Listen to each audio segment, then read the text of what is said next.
Mangwanani akanaka vedare tinokugamuchirai zvekare kune chimwe chirongwa pano paZim, Facebook Secrets and Confessions. Tadzoka zvekare nemamwe mamessages. Regai tibva tapinda mumamessages edu atadzoka takakubatirai. Hanzi makadi zvenyu mukomanashi. Inini ndinoshandawo as a truck driver. Ndinewo confession yangu yandiri kuda kutaura. Nyaya yangu mukomanashi yakamira sekudaiso. Pane pandakambobatwa nesiki. Pandakabatwa nesiki, then pandakazodzokera kumba, ndainge ndichitya kuti ndinokwanisa kuzotapurira mudzimai wangu siki.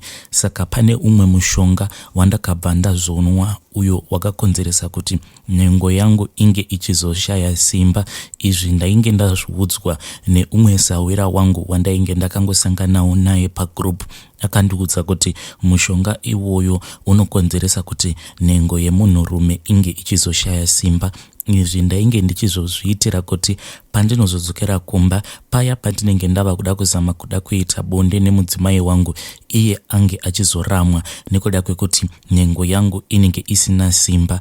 Ende ndaiti kana ndazodzokera kumba ndaibva ndazonyepedzera sekunge kuneta, ende nemamwe mastresses awo andainge ndiinawo ndiwo ainge achikonzeresa kuti nhengo yangu inge ichishaya simba. Zvinhu izvi mukomanashi ndakazviita for about 3 months ndisingakwanisi kuita bonde nemudzimai wangu.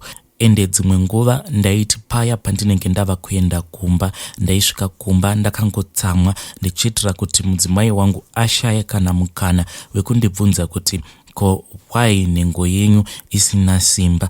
Asi ndakazoti pandakaona kuti siki iya yainge yava kurakidza kuti zvino yainge yapera, ndokubva ndazoregedza kunwa mapiritsi aya andainge ndichinwa. Mapiritsi awa ndaingomasiya kubasa ikoko, then ndaizomanwa kana nguva iya yekuti ndinenge ndava kufanira kudzokera kumba. Zvose izvi zvakaitika mukoma, mudzimai wangu haana kana chimwe chaanomboziva. Pari zvino ndiri kutotsvakawo dzingava dziri nhamba dzasamaita kana anyone anokwanisa kundibatsira, because kubva zvandakaita zvinhu izvi kubva last year apo pandakanwa mapiritsi iwawo nanhasi mukoma nhengo yangu aitomborina simba. Ndatombozamawo kuti ndinge ndichinwa mishonga yakasiyana siyana. Ndakatombozamawo kuti ndinge ndichishandisa riya ravanoti Congo dust, but pandiri rakarakidza kuti harina kana simba. Maguchu ndanwa maguchu akasiyana siyana. Saka ndiri kufungidzira kuti mapiritsi aya andakaita 3 months ndichingonwa ndichiitira kuti mudzimai wangu ndisazomutapurira siki iyo yandainge ndapiwa neumwe mukadzi wandaipota ndichidanana naye apo pandainge ndiine malodzi akawandisa Yeku Capetown, because siki yacho ndaiti kana ndikaenda kuchipatara yaingoramba ichingodzoka. Zvakaitika ndezvekuti mukadzi uyu ndakasangana naye ndichangobuda muJoburg ari pahiking spot. Nyaya dzake dzainge dzisinganyatsokunzwisisiki, then mukuzonofamba iye akabva azondiudza kuti ainge atotiza murume wake, but dzese idzi dzaainge achindiudza dzainge dziri nhema. Zvino mukunofamba tichienda muCape Town ndo patakazongonyengerana ndokubva tazoita bonde. Ende kubva zuva rekutanga tichisangana pabonde hapana kana akambofunga zvekushandisa dziviriro, because inini ndainge ndakangomuona sekunge ainge ari munhu ainge ari very desperate, kusaziva zvangu kuti uko kuJoburg kwacho kwaainge achiti ari kutiza murume wake achienda kuCape Town, ikoko kuJoburg kwainge kutoriwo kumba kwechikomba. kuCape Town ndiko kwainge kuine murume wake wechokwadi. Izvi ndakazotozviziva mushure mekunge ndazotanga kumurojera kuCape Town ikoko. Pane pandakazongokaruka ndabva kuJoburg ndisina kana kumbogara ndamuzivisa kuti ndainge ndiri munzira kuuya kuCape Town. Saka pandakazomufonera ndichimuudza kuti ange achiuya uko kwandainge ndakapaka truck rangu, wainge huri usiku, akangodaira foni ka1. Ndikabva ndamuudza kuti ndainge ndichida kuti ange achiuya uko kwandainge ndiri, ndokubva atokata foni yangu. Ende akati akata foni yangu ndo paakazotanga kutaura neni via WhatsApp kuti ko why wafunga kundiitira zvinhu zvakadaro. At that time ndo pandakazonzwisisa kuti ndiyo yainge iri system yake yekuti ainge achidanana nevarume vakawanda at the same time.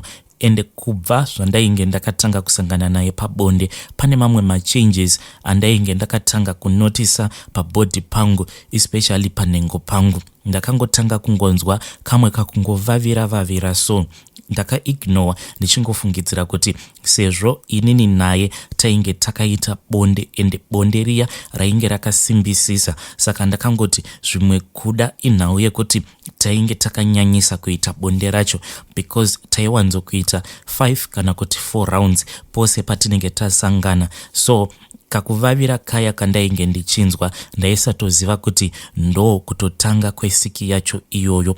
Ndakazoti ndati garei ndo pandakatanga kunzwa kuti nhengo yangu yainge yava kupisa zvino. Kuzonotarisa nhengo yangu kudai yainge yazara tumwe tumapundu twainge twakazara mvura, ende tumapundu utu waiti kana ukatutushura twaibva twaoma, then mangwana tupundu itwoto twaibva twazoapia. Ndakabva ndazoenda ndikanotenga umwe mushonga uyo wandainge ndaudzwa nevamwe vangu pagroup. Ndaiti kana tupundu itwoto tukaapia ndaibva ndazora kusvika twaoma, but tupundu itwoto twakazotanga kubuda zvino tusisina mvura, twainge twakaita kunge mazimhopo, so twakatenderedza nhengo yangu yose. Apa mazuva angu ekuti ndinge ndichidzokera kumba ainge ava kuswedera zvino.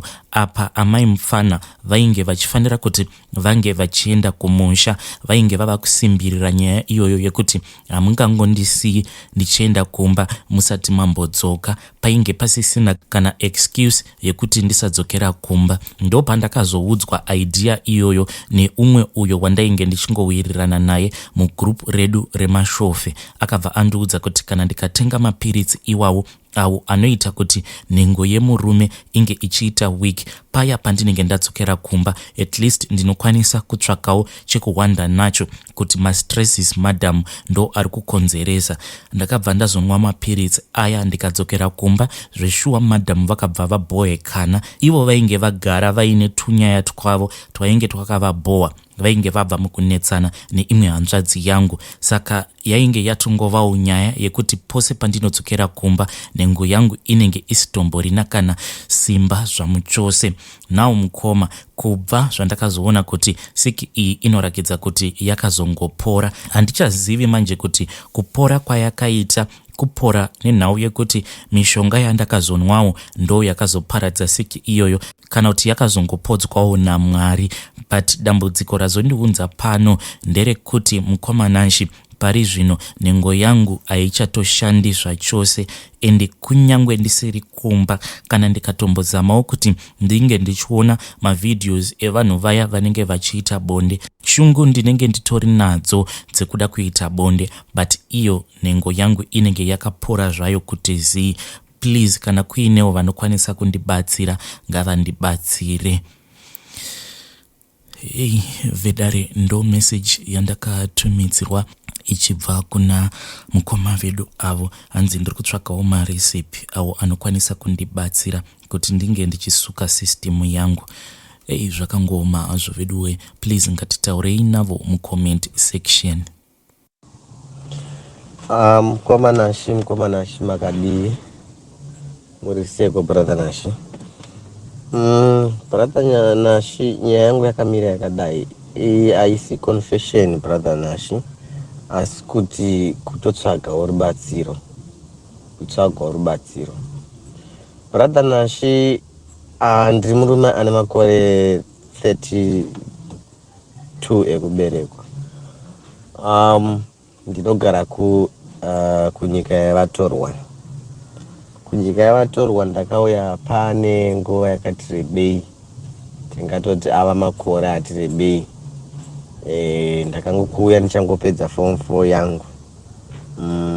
I think it was 2011, yeah, or 11-10 if I'm not mistaken. Yeah, so ndakasandana nemukadzi, then 11, 12, 13 ndobva ndaita mukadzi. Zvadaro zvinhu handingati zvaifamba zvakanaka, asi kwakungori kuraramawo, kungoti wakwanisawo kuenda kubasawo, wabhadharawo rent, zvichitongofamba zvakadaro. So takazoropafadzwa nemwana mukomana, tikagara futi tiri muno muSouth Africa, tikaropafadzwa zvakare nemwe mwana mukomana. So nyaya yangu pairi kuda kuti nditsvage rubatsiro kuruzhinji rweZimbabwe nevamwewo vanokwanisa kubatsira vanenge vachinzwawo nyaya iyi. Mukomanashi, kubva zvandagara muSouth Africa munomu, chandinoti chinobatika mukomanashi handina, kunze kwemhuriyo yandinayo nemudzimai wandinayo. Chimwe chandingati chinooneka kana chekuti nditi mukomanashi zvinhu zviri kurema, ndinovimba nekuziva kuti kune vanhu vazhinji vanokutumirai nyaya dzavo nematambudziko avo. I think kune vamwe vanhu vanokwanisawo kubatsira, zvingava zvemweya, zvingava zvechi kubata. Handikati ndakambogara ndisingaendi kubasa, ndinotoenda kubasa. Ipapo handidi kushora, kubasa ndinotoenda, kunyange zvavo mari yacho inenge iri shoma, asi zvekuti ndagara ndaita urovha, enge ngori nguva diki-diki. Ndifunga pakangozvarwa mwana mukomana wekutanga, ndo pakangoitika kadambudziko kako, asi kubva ipapo handingashori, ndinongogara nguva diki-diki ndotorowana basa.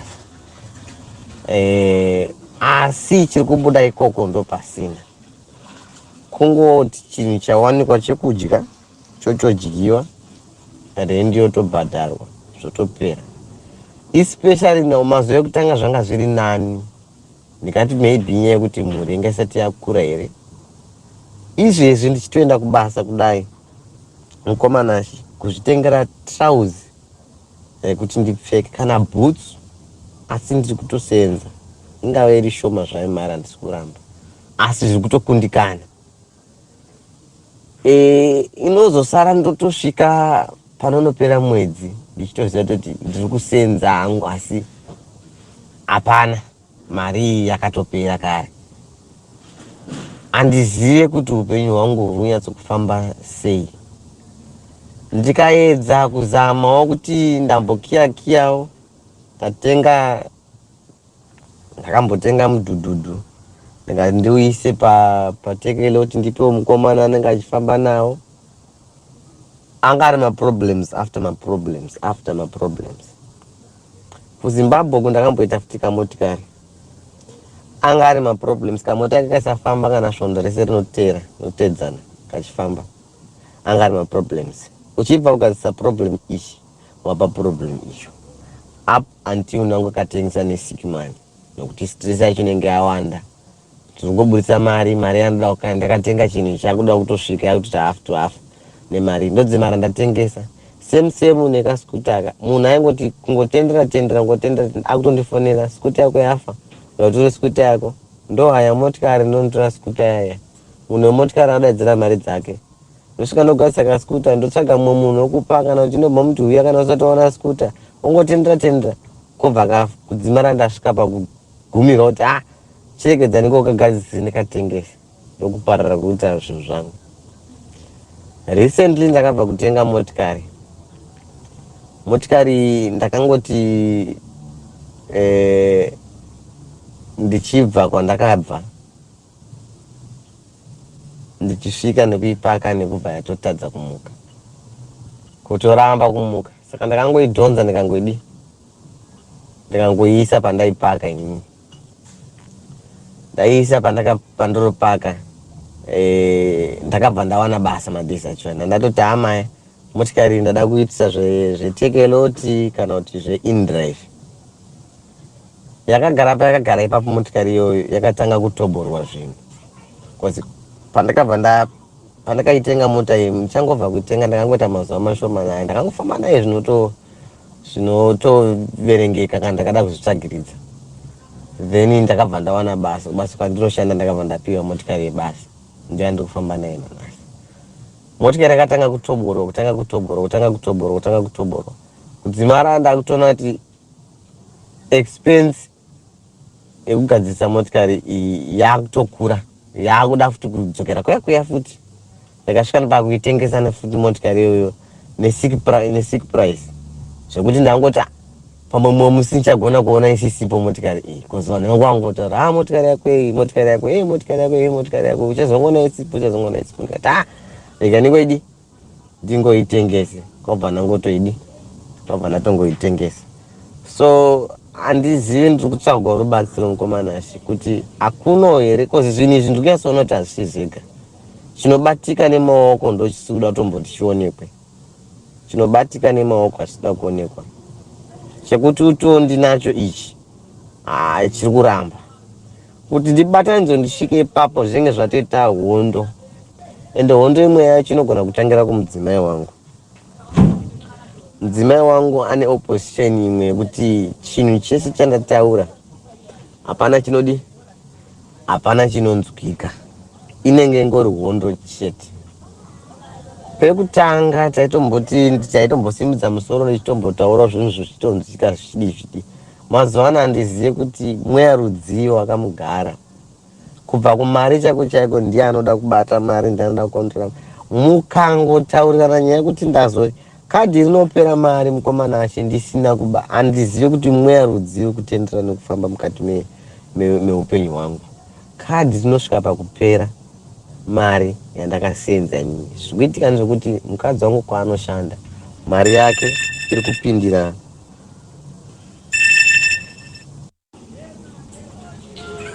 Saka mukomanashi ndiri kutsvagawo rubatsiro. Nyaya yangu yakarebesa, ndikada kutanga kwakanyatsotangira chaiko yeyi zvinogona kutora kunetsa. So nyaya iripo ndiyoyi yekuti hapana wirirano pakati pemudzimai wangu neni, especially panyaya dzemari. Vedare ndo meseji yandakatumidzirwa ichibva kuna mukoma vedu.